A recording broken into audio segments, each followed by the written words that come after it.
In the year 2021, the city of Awka witnessed the rise of a man whose name would soon echo across the underground circles, Edu Obara. Among the Vikings, one of the most organized confraternities operating in the city, Edu was not an ordinary member.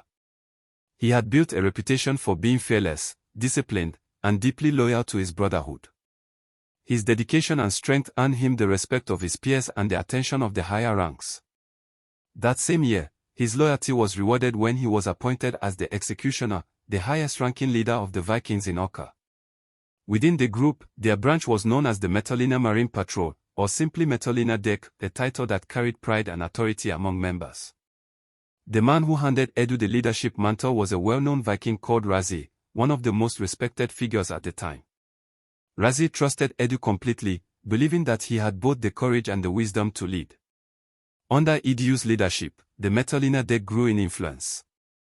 He was feared and admired not only by his members but also by rival groups who knew what he was capable of. He had a commanding presence, the kind of leader whose name alone made others cautious. Yet, despite his strength and rising influence, his reign turned out to be tragically short. Soon after Edu took over the Metallina Deck, he became the primary target of a rival group known as the Black Axe. The Black Axe movement in Awka was being led by a notorious figure called Anali, alongside his trusted ally Escaba. Together, they planned to bring down Edu Obara, a move that many believe shattered the brief calm that had existed between both sides. There are different stories about what really happened during that period. One version claims that before the tragedy, Awka had been enjoying a rare season of peace.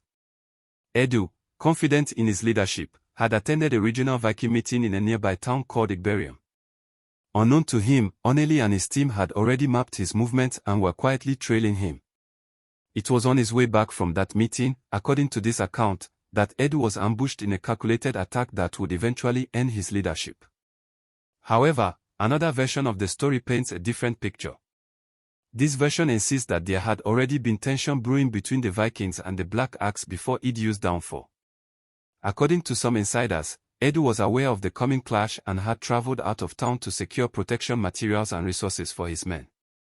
Unfortunately, it was during that secret mission that Anali and his team intercepted him, bringing his reign to a sudden and shocking end.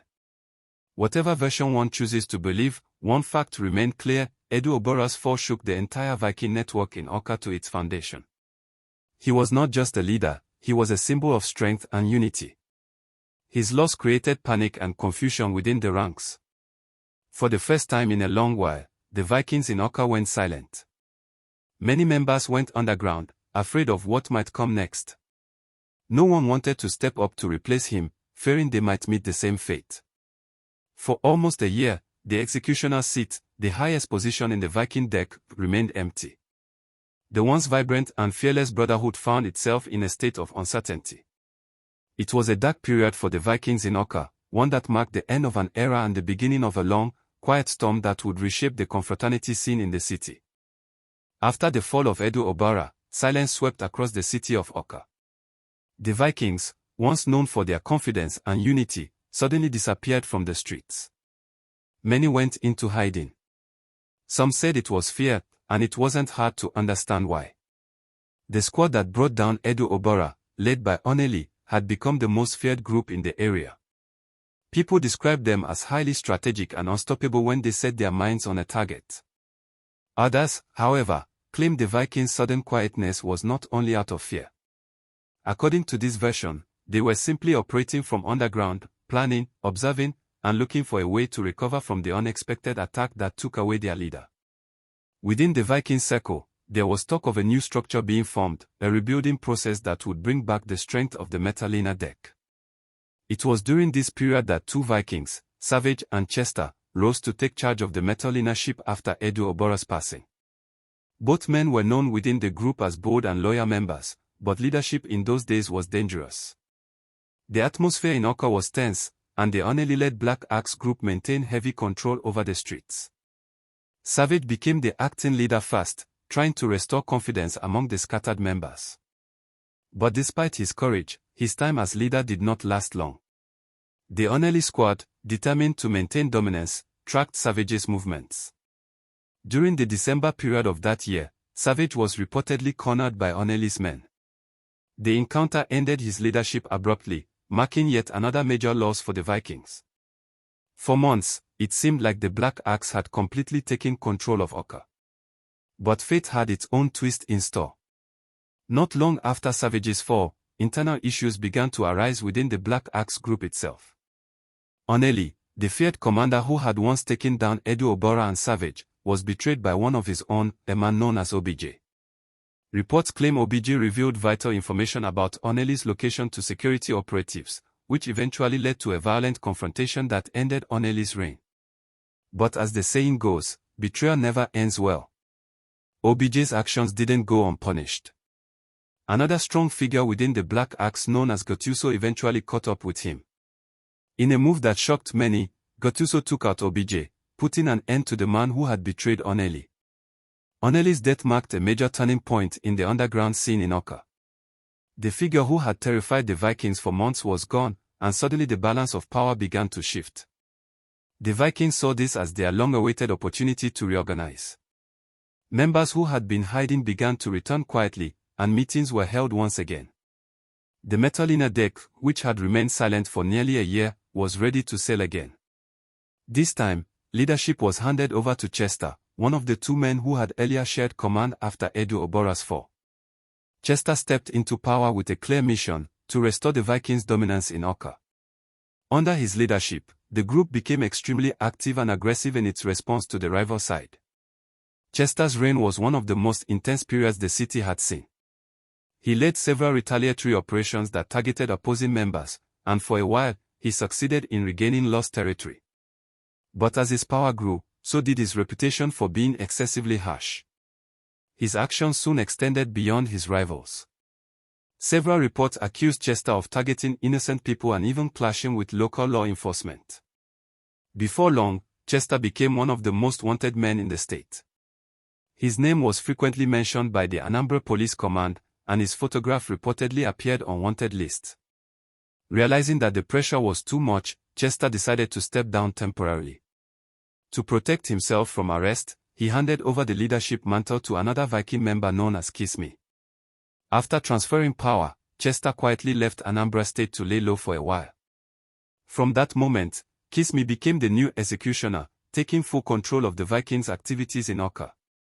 His rise marked the beginning of yet another era for the Metalina deck, one that would soon shape the future of the Vikings in ways no one could have predicted.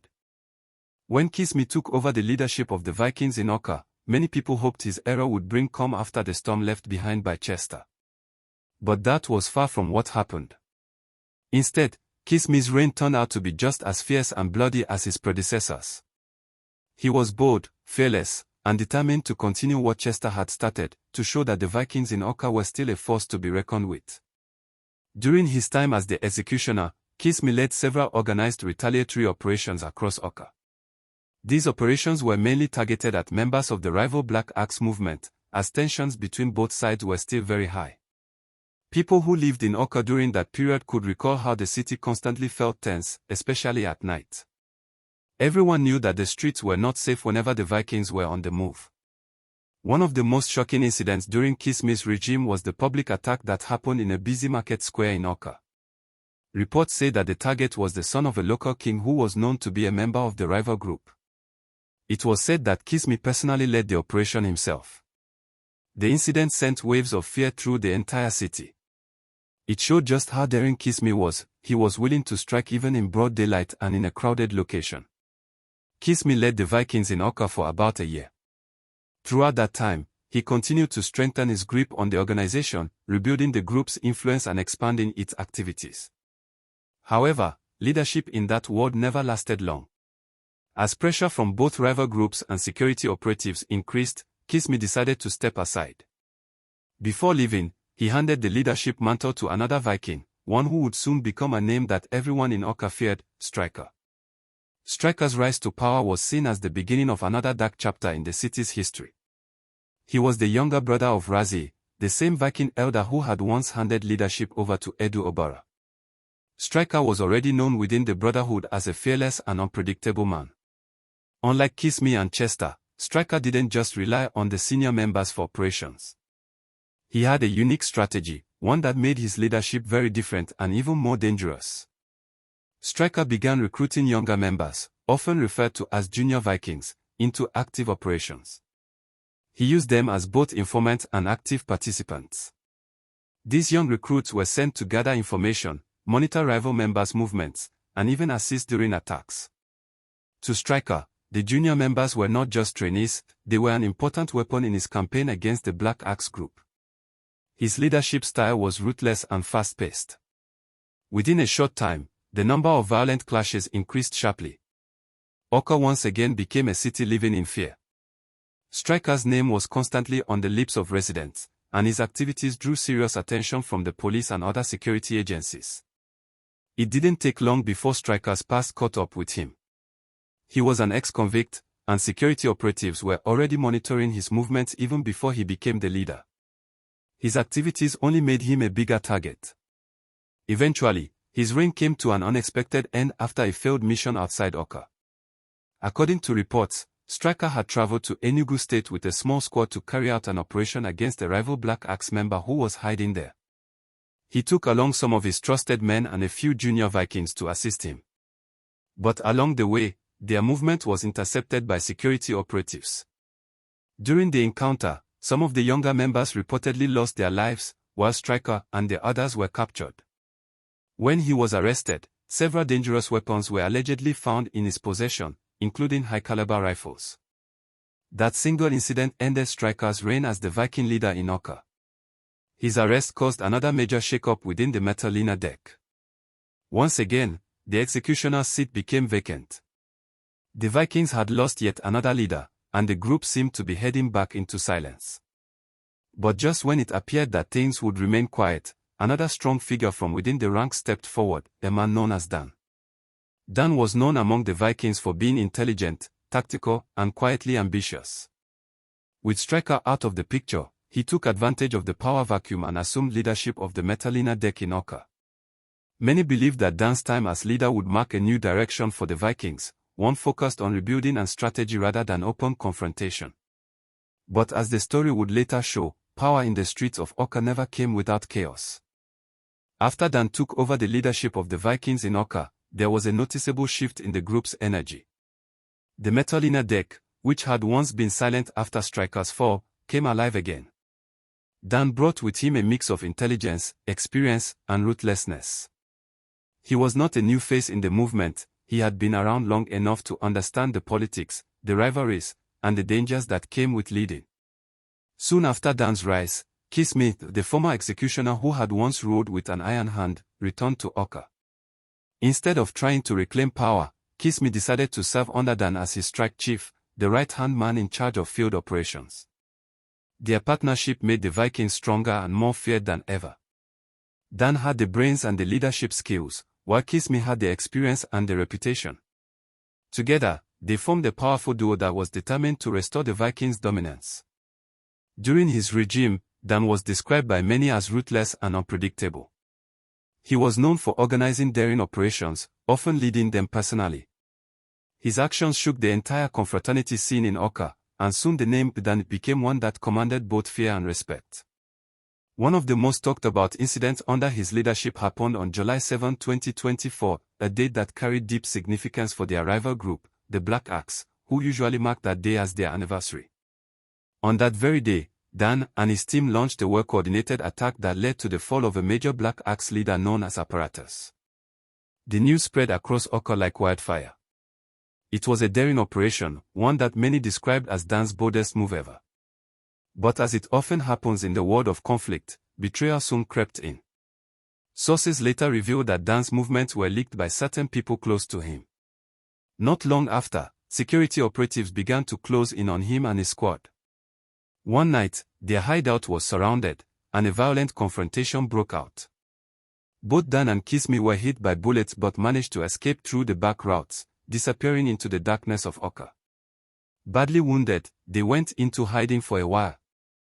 But before they could even recover fully from their injuries, they made a decision that would change everything. According to reports, the duo ventured into an area controlled by the rival group. Their mission that day was not to fight but to confront someone who allegedly owed them a large amount of money. However, fate had other plans. On their way, they unexpectedly ran into a man known as Moon, a longtime member of the Black Axe and one of their most wanted rivals. Moon's name had been on the Vikings list for years. In fact, during Kismi's own reign as leader, he had tried several times to get to Moon, but Moon had fled Awka and relocated to another state. So, seeing him that day felt like a rare opportunity they couldn't ignore. Without hesitation, the Vikings attacked. It was a sudden confrontation that ended quickly. Moon was taken down on the spot. But the victory was short-lived. Unknown to them, there were security operatives stationed nearby. The gunfire drew their attention immediately, and they launched a rapid counterattack. Dan and Kismi tried to fight their way out, but they were heavily outnumbered. The scene turned chaotic as bullets flew from every direction. Within minutes, the Vikings were completely overpowered. Dan was taken down instantly at the scene. Kismi, bleeding from multiple wounds, was rushed away by locals to a nearby clinic, but he eventually lost his life there due to the injuries he had sustained. That tragic end marked the fall of two of the most feared Viking leaders in Awka's history. It also brought an abrupt close to one of the bloodiest chapters in the confraternity war that had plagued the city for years. In the end, the story of Dan and Kismi serves as a painful reminder of how quickly power, pride, and revenge can destroy lives. What began as a fight for control and dominance ended in death, sorrow, and wasted potential. Let this story be a lesson to everyone. No matter how powerful or feared someone might be, violence and crime never end well. The same street that praise a man in his rise can turn against him in his fall. We must all say a no to cultism. Say a no to violence. And say yes to peace, progress, and a better future for our communities.